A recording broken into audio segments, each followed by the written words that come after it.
In the summer of 1992, using a telescope atop a Hawaiian mountain, two astronomers observed a tiny point of light moving through the constellation of Pisces.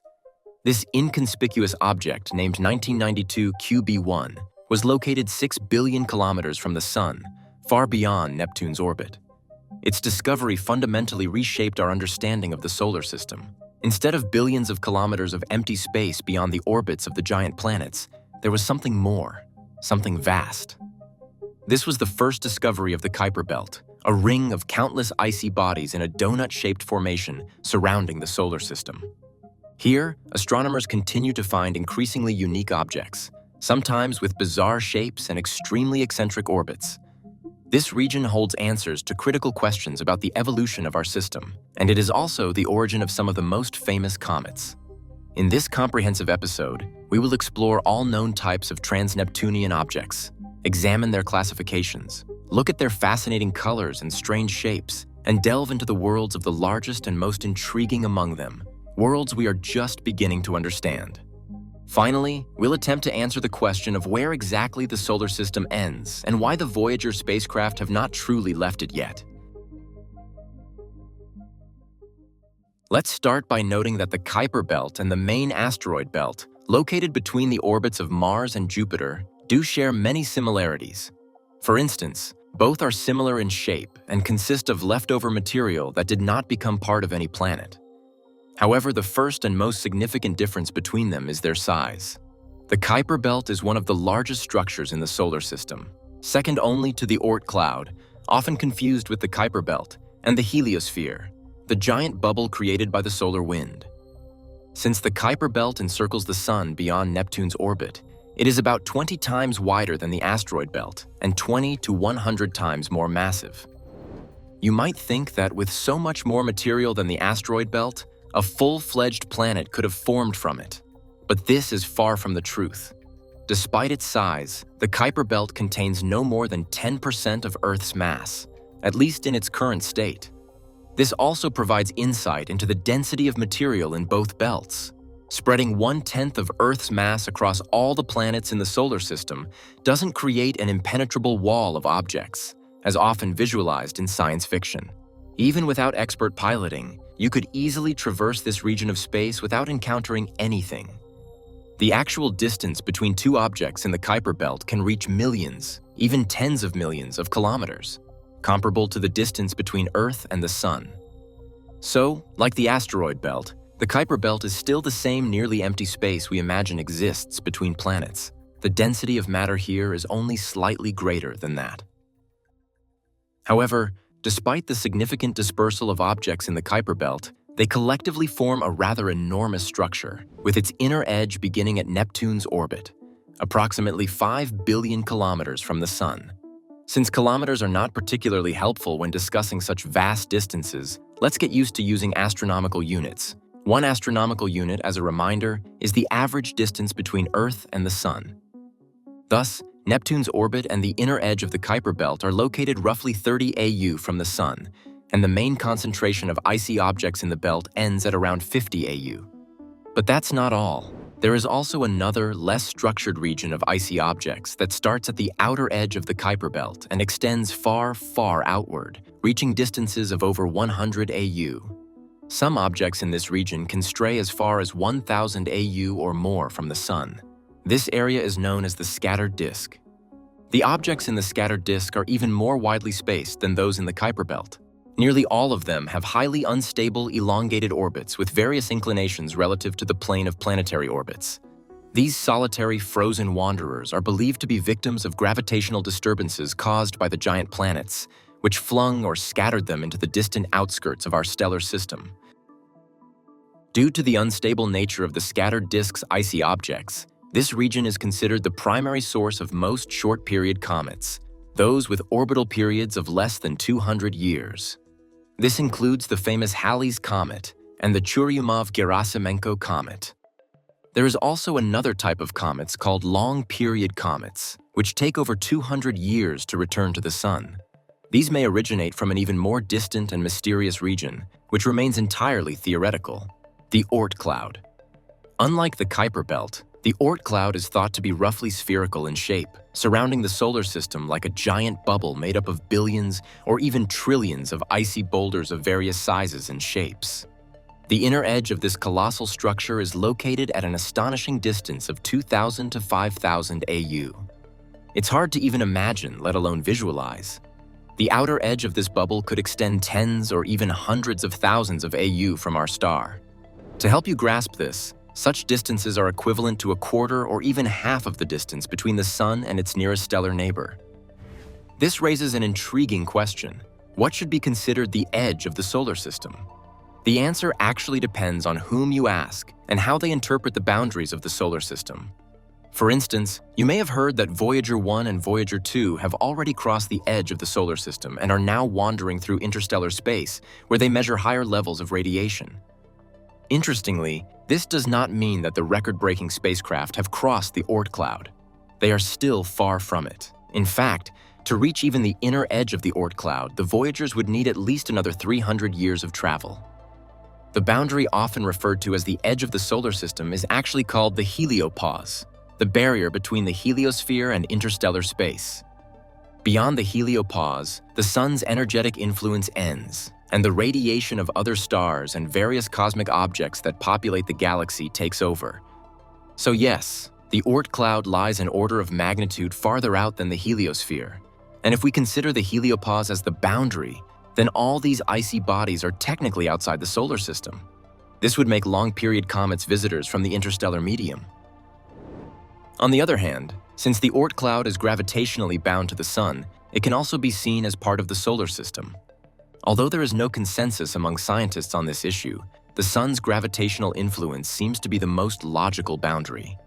And let's not forget that all this material, now residing far away, was once part of the formation of the solar system. Either way, this at least helps us understand why the Oort Cloud remains theoretical. We have yet to observe a single object in this region of space because they are too small, and the distances are too vast to allow for direct detection. Astronomers suspect that this structure exists and that it is spherical because long-period comets seem to come from various parts of the sky and at different angles. Astronomers also believe that similar clouds of debris may surround other stars, especially since disk-like structures similar to the Kuiper Belt have already been discovered in other stellar systems. However, the problem is that we are unable to see even our own bubble, let alone those of our stellar neighbors. For now, this is far beyond the capabilities of both current and future astronomical observations. Interestingly, the Kuiper Belt, to which we now return, was also once just a theoretical concept. In 1951, Dutch astronomer Gerard Kuiper published a scientific paper suggesting the existence of a disc-shaped region of icy objects beyond Neptune's orbit, which could serve as the source of comets.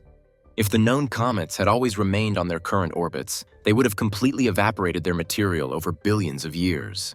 The fact that we can still observe bright, mesmerizing cometary tails suggests the existence of a reservoir where inactive comets spent most of their existence. Occasionally, some of them are dislodged from their orbits and fall closer to the Sun. Curiously, this hypothetical reservoir, which we now know as the Kuiper Belt, was effectively discovered 20 years before Kuiper described it in his paper. Back in 1930, Clyde Tombaugh discovered Pluto. At the time, astronomers did not fully understand Pluto's true nature, but its discovery at least hinted that the solar system did not end at Neptune's orbit. In 1943, astronomer Kenneth Edgeworth proposed the idea that many small bodies must have remained from the time of planet formation, and Gerard Kuiper expanded on this idea in his work. Thus, the Kuiper Belt is often referred to as the Edgeworth-Kuiper Belt. In any case, confirming this hypothesis took another 4 decades. In 1992, the first trans-neptunian object since Pluto was spotted in a photograph. It was discovered by 2 American astronomers, David Jewett and Jane Liu, on August 30, 1992, using the University of Hawaii's telescope on the Big Island. Based on its brightness, the discoverers concluded that the object, designated 1992 QB1, was about 250 kilometers in diameter, quite large, approximately 1/10 the diameter of Pluto. It orbited at a distance of roughly 40 astronomical units from the Sun. Its discovery marked the beginning of what is essentially a new solar system, one filled with countless diverse worlds waiting to be discovered and explored. Just a few months after their first discovery, Jowett and Liu identified a second object orbiting far beyond Neptune. Over the next few years, dozens more were found. According to the Minor Planet Center, as of early 2024, over 4,800 trans-neptunian objects, TNOs, have been cataloged. However, scientists believe this represents only a small fraction of what lies hidden in this distant region of space. Preliminary estimates suggest there could be trillions of bodies of various masses and shapes, and possibly hundreds of thousands of objects larger than 100 kilometers in diameter. Although we tend to group these distant icy worlds under terms like trans-neptunian objects or Kuiper Belt objects, they actually vary greatly in shape, mass, size, and even color. Notably, they are distributed very unevenly across space. When astronomers began discovering more of these objects in the early 1990s, one of the first surprises was that Kuiper Belt objects could be grouped based on the characteristics of their orbits. This provided a clue to scientists that different groups of TNOs evolved in different ways. The dominant factor shaping their history, and still influencing them, is Neptune, which reigns over that region of space. The majority of TNOs orbit the Sun in the so-called classical Kuiper Belt, the structure Kuiper described in his original work. Accordingly, objects in this region, 40 to 50 astronomical units from the Sun, are referred to as classical TNOs. Before the discovery of the first Kuiper Belt objects, astronomers expected them to orbit on nearly circular, stable trajectories, much like the planets. However, this is far from the case. Classical TNOs are further subdivided into two distinct groups known as cold and hot components. These terms do not relate to temperature, as everything beyond Neptune's orbit is, of course, cold. Instead, the terms refer to the orbits of these objects. Cold classical TNOs orbit the Sun on relatively circular paths with minimal inclination relative to the system's plane. Their motion can be compared to that of the planets, which remain at nearly the same distance from the Sun throughout their lifetimes. The cold classical component of the Kuiper Belt represents a gravitationally undisturbed primordial portion of the solar system, located in a relatively thin band no more than 3 astronomical units thick. This group lacks large objects over 800 kilometers in diameter and generally exhibits redder colors compared to other TNOs, likely indicating a different origin. For example, the well-known Arrokoth belongs to the cold classical TNO group, and we will discuss it further in this presentation. The hot group of TNOs, on the other hand, tends to have more eccentric, elongated orbits, meaning they periodically approach and recede from the Sun. Their orbits are also tilted relative to the plane of planetary rotation. Due to these more varied orbits, the hot component of classical TNOs spans a thicker disk approximately 12 astronomical units thick. These objects are more diverse in color and size and include larger and grayer bodies than those in the cold component of the disk. Scientists attribute these differences between the groups to interactions with Neptune. The cold TNOs likely never approached the ice giant, allowing them to orbit the Sun peacefully for billions of years on their original paths. In contrast, the hot TNOs have experienced gravitational perturbations from Neptune, which are reflected in the eccentricity and inclination of their orbits. Some Kuiper Belt objects are even more influenced by Neptune, with their orbits directly governed by the powerful gravity of the ice giant.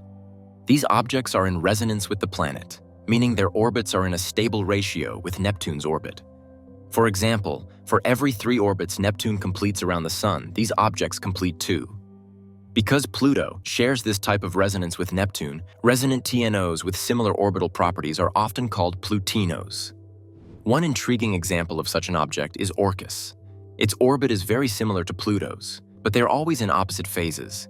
When Pluto is at its aphelion, Orcus is at its perihelion, and vice versa. For this reason, Orcus, which is possibly also a dwarf planet, is often referred to as the anti-Pluto. The scattered disk mentioned earlier is a much larger structure than the Kuiper Belt, as the orbits of its objects are far wider and more inclined. These bodies likely ventured too close to Neptune at some point, causing the planet to scatter them hundreds of astronomical units from the Sun. These orbits are not stable and continue to slowly evolve. Unlike the classical Kuiper Belt, the scattered disk is gradually losing its material over time. Some astronomers consider the Kuiper Belt and the scattered disk to be separate regions of the solar system. but their boundaries overlap and are interconnected. In any case, the scattered disk gives the classical Kuiper Belt a much larger and broader form.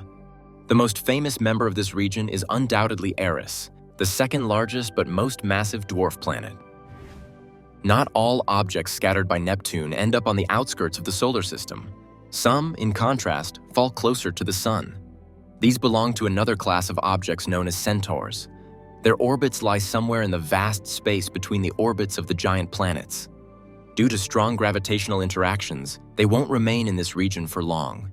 Within a few tens of millions of years, they may be ejected outward again or fall closer to the Sun and the rocky planets. Scientists believe that Centaurs are a transitional link between Kuiper Belt objects and comets. One of the most fascinating examples of this class is Saturn's moon Phoebe, which may have been captured by the powerful gas giant. Finally, we come to the last category worth mentioning, the so-called extreme trans-neptunian objects, ETNOs. This is such a new category that only a few dozen members have been identified. As the name suggests, they are linked to something extreme, specifically their orbits. These cold objects never approach the Sun closer than several dozen astronomical units, and at their farthest points can travel as far as 1,000 astronomical units or more from the Sun. The most famous ETNO, and the first to be discovered, is Sedna. It completes one orbit around the Sun roughly every 12,000 years.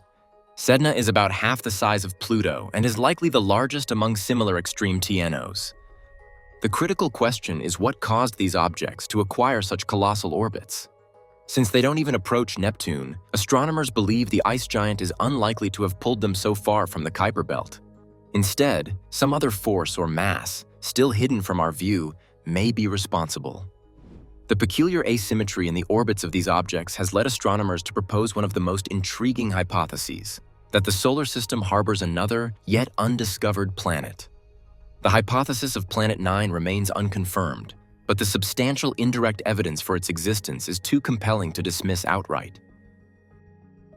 It's clear that due to their extreme remoteness, Kuiper Belt objects are challenging to study. To date, we know that among the millions of icy bodies of various sizes, at least 5 dwarf planets reside here: Eris, Haumea, Makemake, Quaoar, and of course, Pluto. Though all of them are significantly smaller than Earth's moon, they have their own moons, and some even boast ring systems, making them scientifically fascinating. To closely observe at least one of these ancient remnants of the solar system, NASA launched the New Horizons mission. Most of you have seen its stunning images of the Pluto system. But the truth is, Pluto and its system weren't the only ones visited by New Horizons. In 2014, while the mission was en route to Pluto with just a year left before its flyby, Mark Bai, a member of the New Horizons science team, began searching for other yet undiscovered TNOs that the spacecraft could visit after Pluto. Using the powerful Hubble Space Telescope, he discovered a faint new object on June 26, 2014, designated 2014 MU69, later named Arrokoth. It was a dim, relatively small body, but its orbit and the remaining fuel on New Horizons made it the best candidate for further exploration. On January 1, 2019, the spacecraft approached icy Arrokoth to within 3,538 kilometers. During this flyby, its cameras revealed a world unlike anything seen before in the solar system.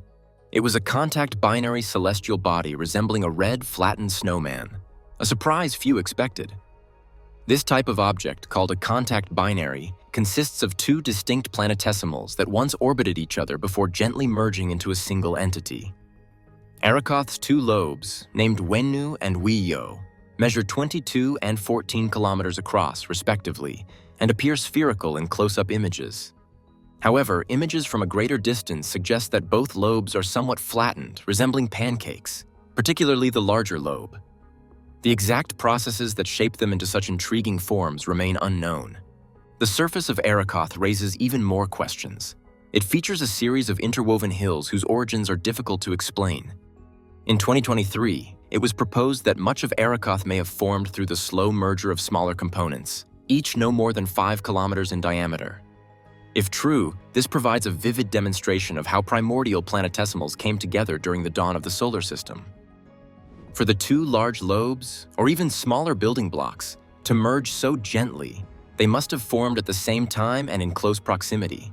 If they had been farther apart, the collision velocities would have been much higher.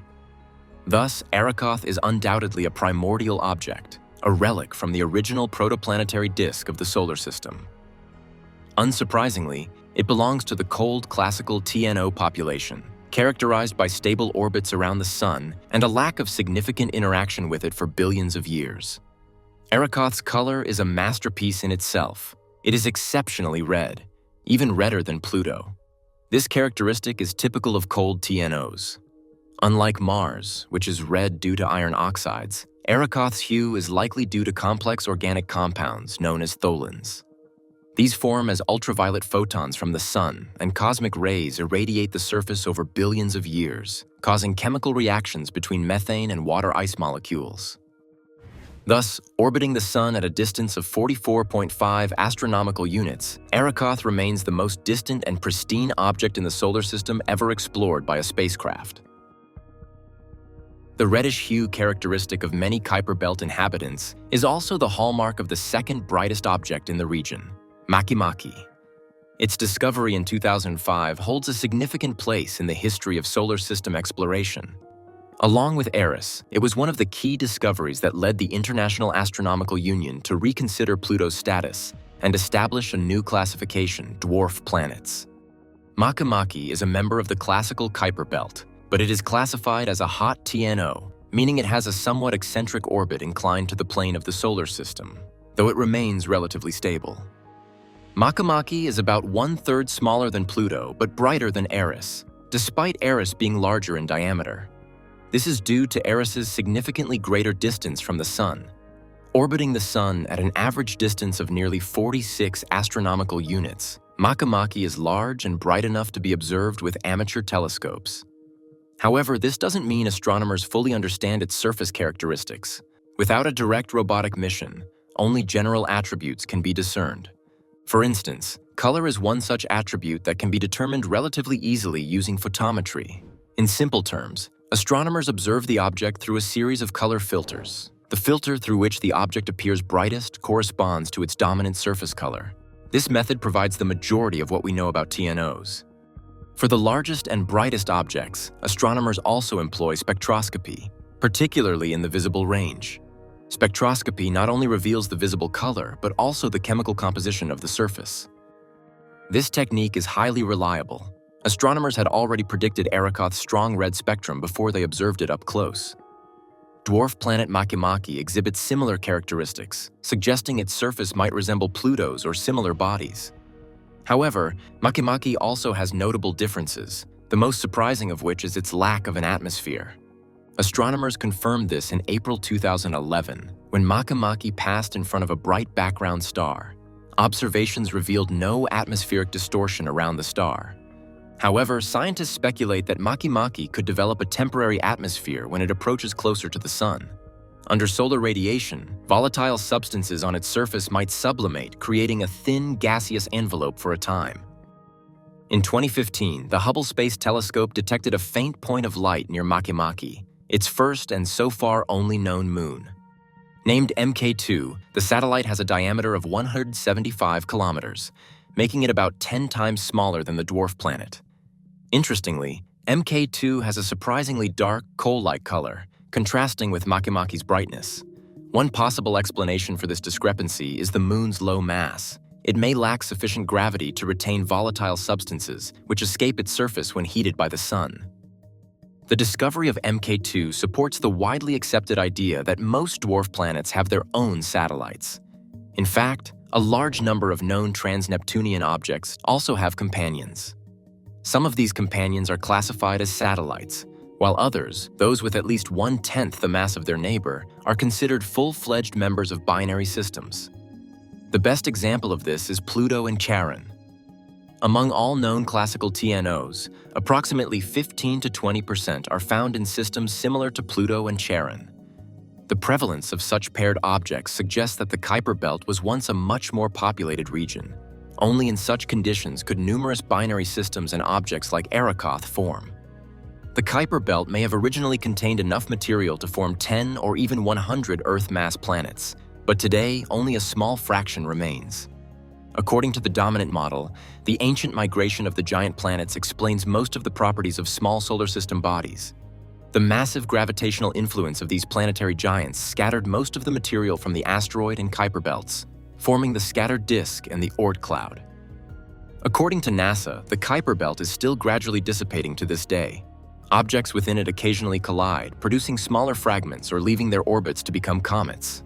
Meanwhile, the tiniest particles, in the form of dust, are gradually blown out of the solar system by the continuous pressure of solar radiation. Collisions among Kuiper belt objects are also thought to be the primary mechanism behind the formation of small satellites from ejected material.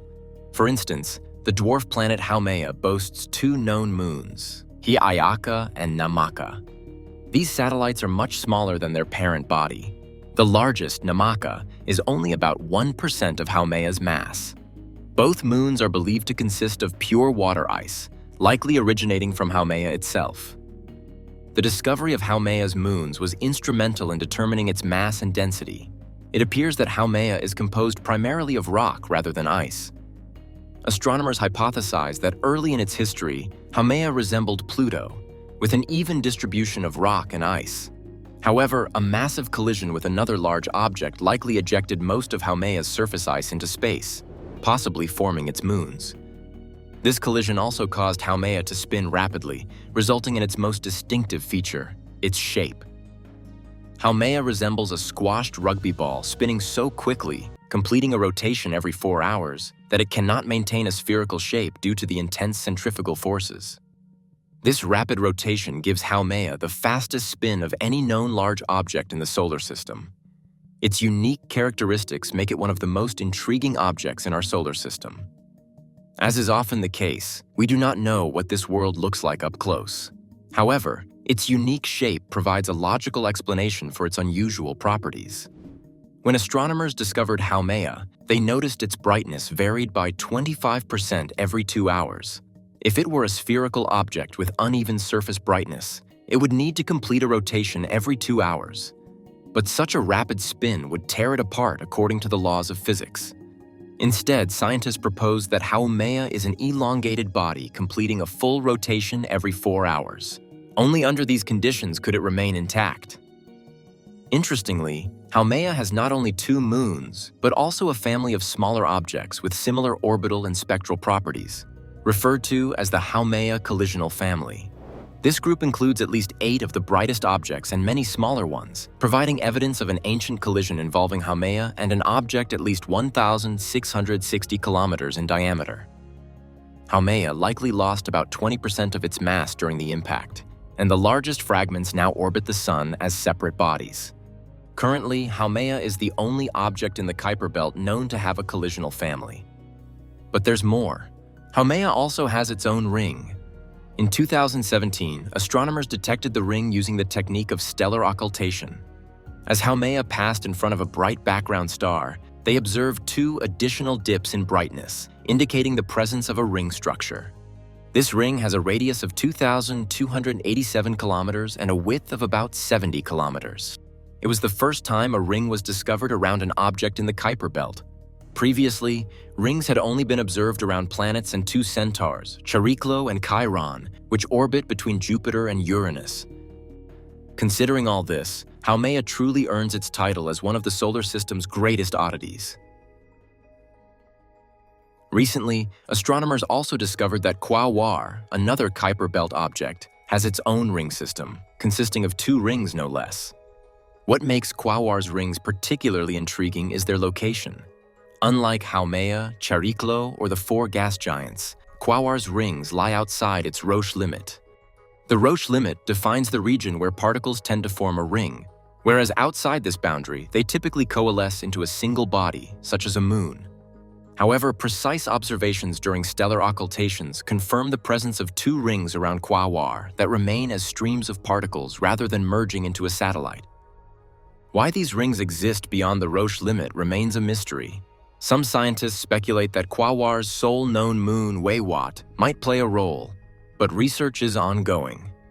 This discovery underscores how much we still have to learn about the distant reaches of the solar system.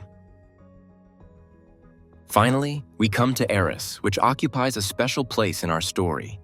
Mike Brown, a professor at the California Institute of Technology, and his colleagues were observing the sky using the Palomar Observatory telescope.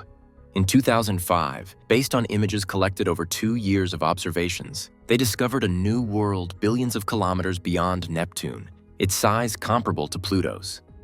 A few months later, astronomers noticed that a moon was orbiting it. The new object was initially designated as 2003 UB313, but its discoverers unofficially referred to it as Xena, named after the well-known character. Accordingly, its satellite was named Gabrielle, after the main character's sidekick in the series. Brown and his colleagues were also open to calling it the 10th planet, but not everyone agreed with that classification, especially since there was still no clear definition of the term planet at that time. The issue was finally settled in August 2006 at the General Assembly of the International Astronomical Union. The initial proposal was to categorize Eris, Ceres, and Charon with Pluto, meaning they would be included in the list of planets. However, after many objections, a new intermediate category was suggested for objects that are large and massive enough to assume a nearly spherical shape, but have not cleared their orbits. Thus, along with Charon, Ceres, Eris, and Pluto were reclassified, reducing the number of planets to 8. Since then, Mike Brown has largely been known as the killer of Pluto, although in reality, he has made a huge contribution to expanding our understanding of the solar system. Through his efforts, numerous trans-neptunian objects have been discovered, including Sedna, Makemake, Quaoar, Haumea, Orcus, and many others. It seems that Brown himself doesn't mind his status, and his autobiographical book is titled How I Killed Pluto and Why It Had It Coming. The book's essence is to explain that if Pluto had been discovered today rather than nearly 100 years ago, it would have been regarded in the same way as Eris and other large TNOs. Speaking of Eris, when it received its official name, it was quite aptly named after the Greek goddess of strife and discord. The disputes following its discovery and the emergence of a new class of objects continue to this day, nearly 20 years later. Eris orbits in the Kuiper Belt on an eccentric inclined orbit and is the largest representative of the scattered disk. It takes 557 years to complete one orbit around the Sun, coming as close as 38 astronomical units and moving as far away as almost 100 astronomical units. As for its size and mass, there have been many different estimates, revised with each new observation. Finally, in 2010, based on one of the most distant occultation events, stellar eclipses, the most accurate estimate of Eris's size was determined to be 2,326 kilometers. This makes it slightly smaller than Pluto and about 2/3 the size of the Moon. Precise mass estimates were made based on the motion of Eris and its moon dysnomia, revealing that the dwarf planet is nearly a third, 27% more massive than Pluto, and thus denser as well. Its surface reflects an extraordinary amount of sunlight, around 96%, making Eris one of the most reflective bodies in the solar system, alongside Saturn's moon Enceladus. The surface is likely made up of nitrogen ice and frozen methane in a thin layer. This layer could result from the condensation of Eris's atmosphere, which precipitates snow on the surface at the most distant point in its orbit. Of course, the extreme distance and relatively small size make it difficult to observe the dwarf planet, and there are no missions planned to visit it or other TNOs in the near future. In fact, it would be good to send a new mission to Uranus and Neptune, as even these giant planets and their moons have not been thoroughly studied, meaning they have not yet had orbital missions. But with trans-neptunian objects, it is even more difficult because, unlike planets, most of them are still yet to be discovered. In this context, there are high hopes for the Vera Rubin Observatory, which is expected to discover about 40,000 trans-neptunian objects. Some of them may be large enough, such as Quaoar. So we can expect a significant increase in the number of dwarf planets in the coming years. In any case, for now, all these objects will remain blurry points of light rather than high-definition surface panoramas. However, as we have seen from this video, even points of light can tell us a lot about the often unique nature of these distant objects.